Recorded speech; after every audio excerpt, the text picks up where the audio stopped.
What if I told you that one weekend over 2,000 years ago completely changed the course of human history? A weekend that turned death into life and gave hope to all mankind. Mark 15:25-37 begins the story. It was 9 o'clock in the morning when they crucified him. A sign announced the charge against him. It read, "The King of the Jews." 2 revolutionaries were crucified with him, one on his right, one on his left. The people passed by, shouting abuse, shaking their heads in mockery. "Ha! Look at you now," they yelled at him. "You said you were going to destroy the temple and rebuild it in 3 days. Well then, save yourself and come down from the cross." The leading priests and teachers of religious law also mocked Jesus. He saved others, they scoffed, but he can't save himself. Let this Messiah, this King of Israel, come down from the cross so we can see it and believe it. Even the men who were crucified with Jesus ridiculed him. At noon, darkness fell over the whole land until 3 o'clock. Then at 3 o'clock, Jesus called out with a loud voice, "Eli, Eli, lema sabachthani," which means, my God, why have you abandoned me?" Some of the bystanders misunderstood and thought he was calling for the prophet Elijah. One of them ran and filled a sponge with sour wine, holding it up to him on a reed stick so he could drink. "Wait," he said, "let's see whether Elijah comes and takes him down." Then Jesus uttered another loud cry and breathed his last. Luke 27:51-52 and verse 54. At that moment, the curtain of the temple was torn in two from top to bottom. The earth shook, the rocks split, and the tombs broke open. The bodies of many holy people who had died were raised to life. When the centurion and those with him who were guarding Jesus saw the earthquake and all that had happened, they were terrified and exclaimed, "Surely he was the Son of God." They said "was." Jesus was dead. They checked. They made sure. The body was placed in a tomb and left there. What a celebration the devils must have had. They had just killed the Messiah. The one who prophets had said would save the world was dead. What a victory. Imagine Jesus defeated, mankind forever held captive by Satan and his dark horde. But hang on, friend. Sunday's coming. Matthew 28:1-10. Early on Sunday morning, as the new day was dawning, Mary Magdalene and the other Mary went out to visit the tomb. Suddenly there was a great earthquake, for an angel of the Lord came down from heaven, rolled aside the stone, and sat on it. His face shone like lightning, and his clothing was as white as snow. The guards shook with fear when they saw him, and they fell into a dead faint. Then the angel spoke to the women. "Don't be afraid," he said. "I know you're looking for Jesus who was crucified. He isn't here. He is risen from the dead, just as he said would happen. Come, see where his body was lying. And now go quickly and tell his disciples that he has risen from the dead, and he's going ahead of you to Galilee.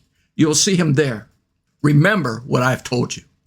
The women ran quickly from the tomb. They were very frightened, but also filled with great joy, and they rushed to give the disciples the angel's message. And as they went, Jesus met them and greeted them. And they ran to him, grasped his feet, and worshiped him.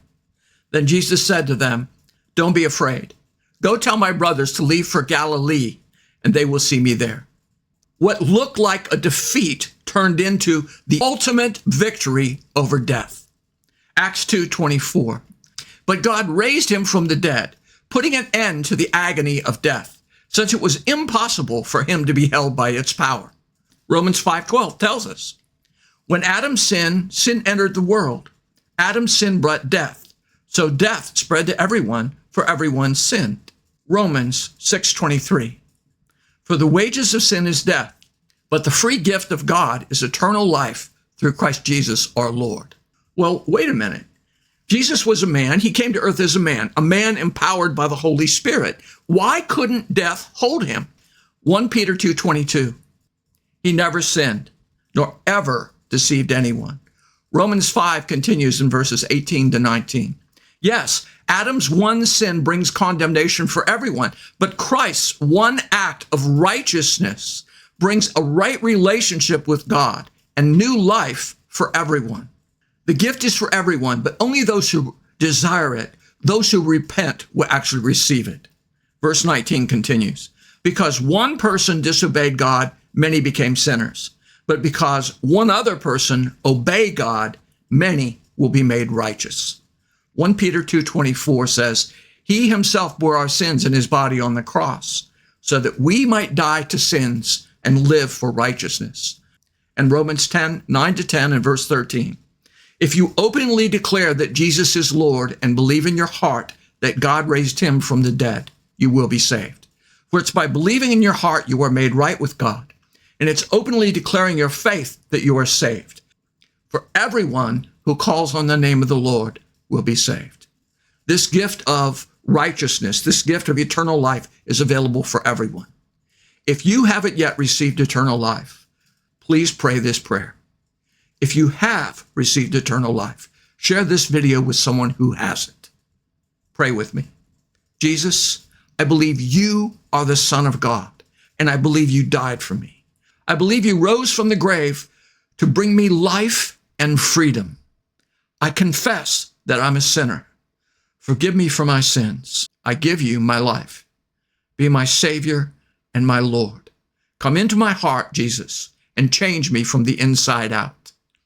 Thank you for saving me and giving me new life. In your precious name, I pray. Congratulations. You just created a celebration in heaven. Luke 15:10 tells us that there's joy in the presence of God's angels when even one sinner repents. You did that. Next steps. Find a Bible-believing church where people love each other and go there. They'll help you get started in your new journey. Today, open your Bible and begin to read John and the Psalms. Great places to start. And begin talking to God. Feel free to ask him questions. I'm so thrilled with what God will do for you. If you enjoyed this video, please like, comment, and subscribe. And happy Easter. Until next time, God bless.